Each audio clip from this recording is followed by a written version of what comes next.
Right, I've got 2 apologies tonight, folks. Well, I've got 3, but one of them's concerning the media and whatever else, and one's concerning sport. The 2 concerning the media and what we're reading in the press, well, this is like a half apology. I've got a full-on apology later to Peter Kay, but this is a half one, this one. Right, Mike Amesbury. I don't think it's as much apology as I read the room wrongly, maybe. It didn't look good. He's the fellow, the politician, the Labour politician, that chinned one of his voters. Well, probably not a voter, but if he was, then he's certainly not now. Knocked him over and hit him a few times whilst on the floor. Very unsavoury, didn't look nice. And as old Susanna Reid pointed out this morning, you hear of folk being chinned ones, going down, banging their head, bump, they're dead. It can happen. I know a couple of people it's happened to. Well, I know of a couple of people it's happened to. Really dodgy.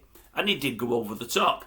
But I seen him on the GMB sofa this morning, is the word contrite? I think it is, I'm not sure.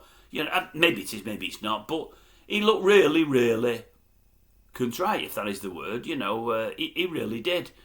I actually, for a change, and I don't always tend to, maybe I'm stupid, or maybe I've had a stupid moment this morning. I believe what he said. I believe that he feels real guilt and sorrow over it happening. I believe it isn't the normal him. I believe it really is and was a one-off. I believe drink played a huge part in it. And I believe, obviously, if he could turn the clock back, he wouldn't have done it again, or he'd have done things differently. As he said, he may just have walked away. She grilled him a bit and had a right go at him. Rightly so, that's the job. And I think he answered everything really, really, really well.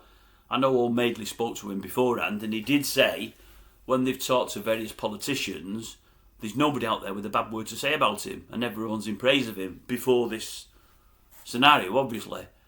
They said he's a decent guy and people tend to like him, and it really is out of character. Listening to him today on the sofa, I got that impression. So, no, he shouldn't have done it. Yes, it could have turned out really badly. I think for all he feels really bad about it, he probably should have served more than 3 days in jail, because I'm sure if I did it, I would have done. But I do believe it's changed his life and probably ruined it to a great extent. I mean, as he said today, it's his own fault if it has.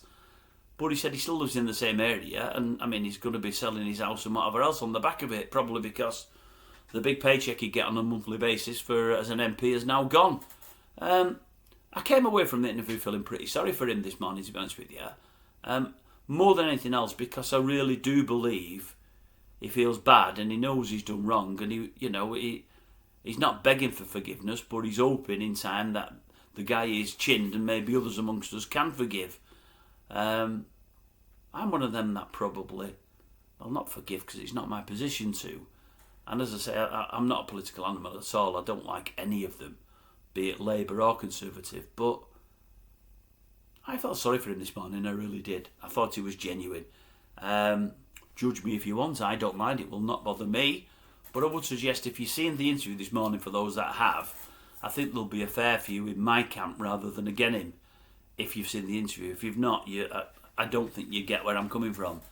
But no, I felt a little sorry for him today. Don't get me wrong, I feel sorry for the guy that was chinned, but sometimes people can push you and push you and push you and don't know when to stop. Doesn't mean say hit them in the face, and you certainly don't hit them when they're down on the floor, but we don't know how much provocation this guy was under, we really don't. Anyway, with that I'll leave it. I don't want to turn it all around and then say I justify what he did, because I don't. I'm not going to go that far, don't worry about that. He should not have done it, and it could have ended up a hell of a lot worse than it actually did. But I think he feels genuine remorse. I really think he feels genuine remorse, and I don't think it was play acting for the cameras or for the audience. And that's how I read the room today. I read it totally differently when it first happened. Anyway, at that, I will leave it.